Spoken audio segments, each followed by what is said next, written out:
Welcome back to the Alternative Highs podcast, #1 podcast in Southwestern Ontario. Been gone for a few weeks. One, I needed a break, but two, and it's just coincidence that it's Men's Mental Health Month, but I hit the end of my the road. I had a mental breakdown, and this has happened a few times. As I've talked about in earlier podcasts, I was in a car accident, got a severe spinal cord injury, and I went down that dark hallway of drugs and alcohol and pills, and I cleaned up my life. And let me tell you a little story. So I'm 7 years sober. 4 years ago, this coming November, I was burned. I had third-degree burns. And that story, I'm still not sure how I want to tell it, but it was during COVID. I'll just give you the cliff notes because it is quite wild all on its own.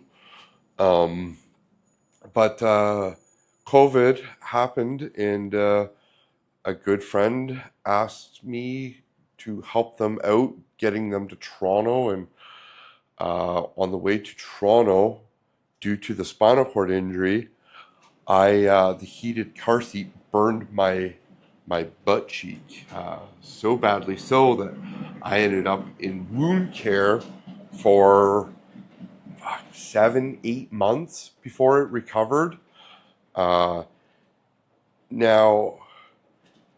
as you can imagine, that's a pretty niche. Not a lot of people have a spinal cord injury that are getting burned, and I didn't know what to do, how to handle it. I ended up looking for a lawyer, and everybody was shooting me down. It's a very niche market. And finally, I found somebody to help me, thank God, because what would happen shortly thereafter, that friend that I told you that asked for the ride, it was for a family member, well, they passed away, and I was trying to get through the burn. Well, I still don't believe I've grieved my friend's death yet. They passed away due to health circumstances. It was a sad time. I'm trying to navigate a burn that you can't feel, by the way.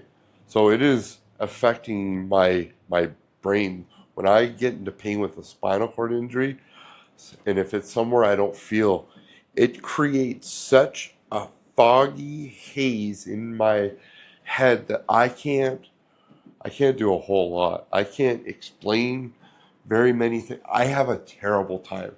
I can't communicate properly. I can't I'm saying I can a lot. I do a lot. I do manage a lot, but it is really difficult. And thankfully, I was able to find myself a lawyer to help myself get through this. The bills that came with all this were wildly expensive, and when you are going through insurance to help cover the costs, and I mean, you're paying for a paying for a product, and when you pay for a product, you expect what you're paying for in return.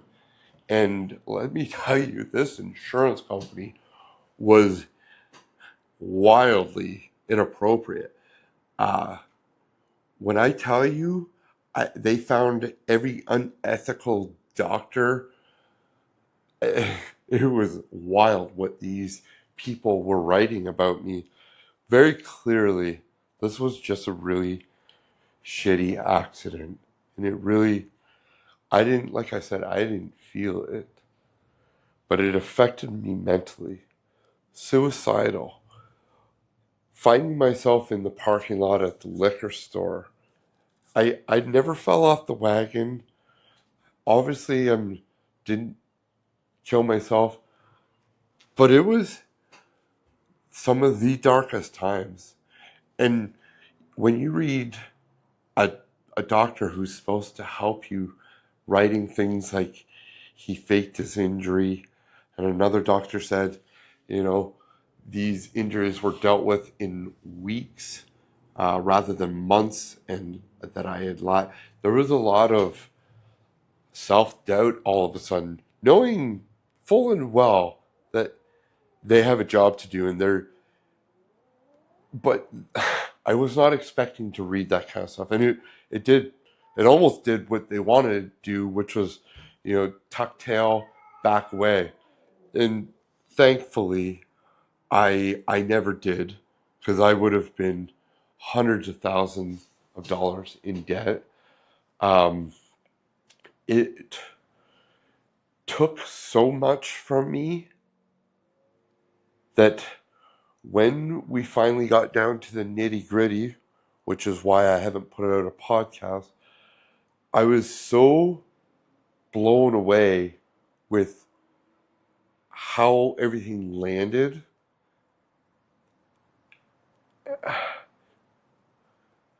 The fact that they had offered meant obviously that this wasn't a fake injury. They knew that thing, but the way it all landed didn't really do me very well, which is a whole self-doubt again, because then I feel like, well, why are you so privileged that you feel that you deserve it's not even deserve, it's what I went through for the last almost 4 years, and how it was handled, and what it did to me mentally, and what it's going to take to get me back to where I was, perhaps mentally. I don't know if I get back to physically. It's spinal cord injury. It's a niche market. Like, am I the best I'm ever going to be? Maybe. Wow. It's a tough place to be. And thankfully, I, like I said, didn't fall off the wagon, and I didn't suffice to pills or booze, but and during this time, obviously, I could not ride the bicycle. And at the time of the accident, I had partnerships. I won't mention names, but they were very well household names, to bike across Canada to bring awareness to mental health, um, help raise some funds for some other things. We weren't quite sure of how the landscape of that ride was going to be, but that's what we were working towards, and that very quickly was pulled out from underneath me. I ended up going septic while I had that burn. I ended up putting on 50 pounds. I ended up breaking my foot because of all the extra weight. Anything that could have happened did happen. Um, they put me on bed rest, so they took me out of the gym, which was how I put on the 40 pounds, because depression took over, and I just ate my addiction rather than sniffed my addiction. And it was equally as hazardous.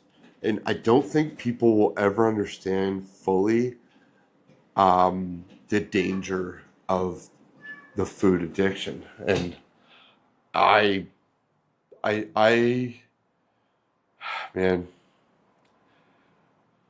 multiple times I sat in the Tim Hortons parking lot with 6 packs of donuts, and I would hide and I would eat them, and I would feel all the shame, and I would feel so disgusting, and I just have the worst gut ache, and something bad would happen. I go and do it again. You know, um, that's that's literally how bad it got for me. And again, I understand that that sounds like a very, this is like, if something bad's gonna happen, eating those. I'm telling you, that broke my heart almost as badly as having a drop of alcohol would, because I have worked my tail off. I literally have done everything to help and make my life better and try to, find some shine in the dusk. And it has been a wild journey. To put some perspective on this journey, in the last 10 years, I've been 7 years in legal lawsuits. In 10 years, I've fought crack cocaine, pill, and alcohol demons. 7 years sober, remain sober. We'll say California sober. I do use marijuana. It has been my saving grace on Band-Aids, so to speak. So I won't put out, I don't want to upset people who are full sober. It's, I mean no insult to anybody. It just is what it is on how I've worded it in the past. But with all that being said, I need to stress that when you are going through it, and I mean anxiety, depression, panic attacks, the thing that I found the best is breathing work, fitness, and trying to keep myself away from the noise, whether that be people, whether that be situations where I'm just not compatible with. But I learned very quickly where I don't want to be and how I want to move.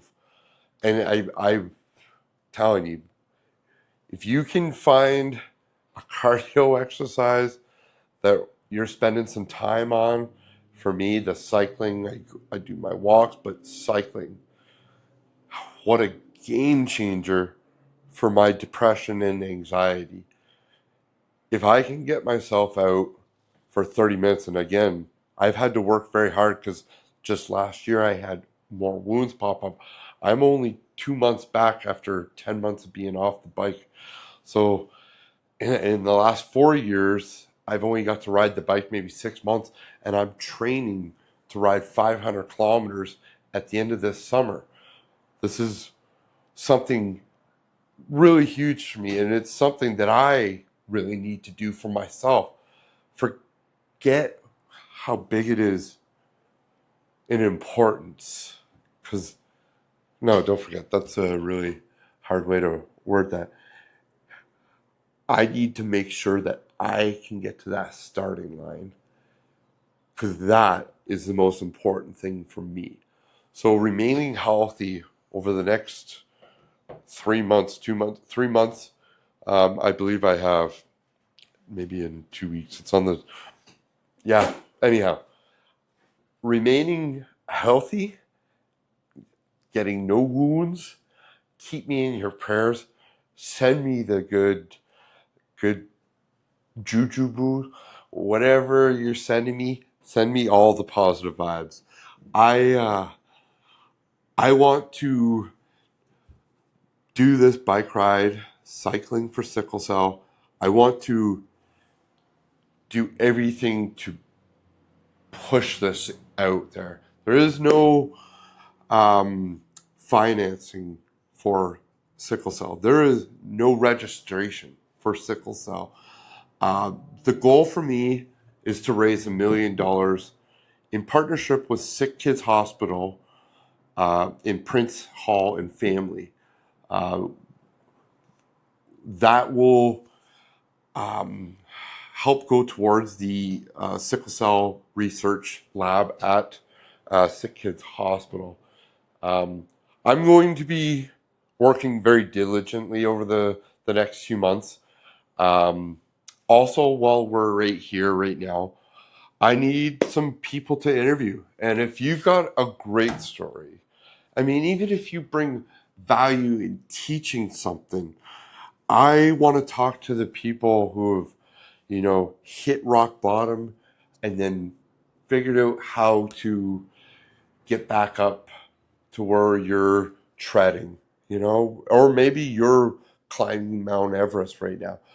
I want to talk to those people. I want to have the conversation with the people that bring serious value.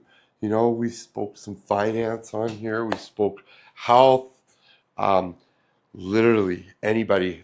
I'll put my email.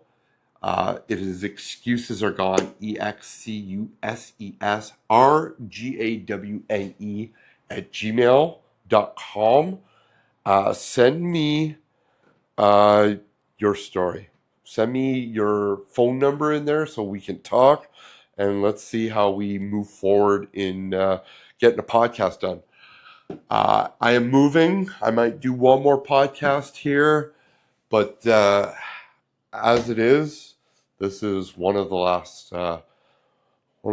pods I'll do in here, and I'll tell you a quick little story about here before I say goodbye, or it's not saying goodbye. I'm really being weird with my words today. This place is in my phone on my photo album from 10 years ago. I went through here, and it is my dream spot. And I got to live here for the last year and a half. It's time to move on, time to build and grow. But this place is one of the most beautiful spots in all of Chatham, Kent. If you ever get a chance to live at LaCroix Street in Chatham, Ontario, I hope you get to see this Victorian home. I adore this place. The gentleman that rented it to me is such a beautiful human. I've got a lot of great memories with him and his wife, and I got to meet the whole family. I'd just like to put a special thank you to Guy, and till next time, peace and love.